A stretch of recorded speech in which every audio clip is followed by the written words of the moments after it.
వ్యాఖ్యలు చేస్తూ ఉన్నారు. సో మేము కోరుకునేది ఒకటే, దయచేసి అందరికీ సమన్యాయం చేయాలని కోరుతున్నాం. అది పాస్టర్లు క్రైస్తవులైనా, హిందువులైనా, ముస్లింలైనా, ఇతర దేవతలను కానీ, ఇతర దేవుళ్ళను కానీ, ఇతర మత విశ్వాసాలని కించపరిచేలా మాట్లాడినప్పుడు అందరి మీద చర్యలు తీసుకోవాలి, ఒకరి మీద కాదు. కాబట్టి అన్న చేసింది తప్పే, కానీ ఎందుకు చేయాల్సి వచ్చిందో మీరు ఒకసారి గమనించాలి. అంత జ్ఞానం కలిగిన వ్యక్తి నోరు జారడు, ఆయన కూడా కావాలని అనలేదు.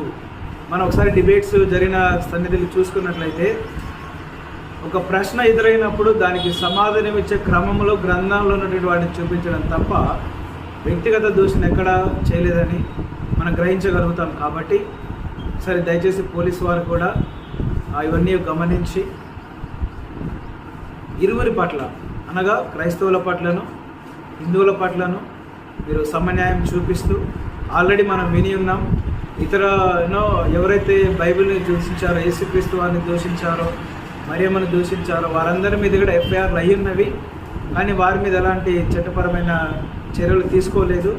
సో దయచేసి ఇరువురికి పక్షాన మీరు న్యాయం చేకూర్చాలని మేము కోరుకుంటూ ఉన్నాము. మరొకసారి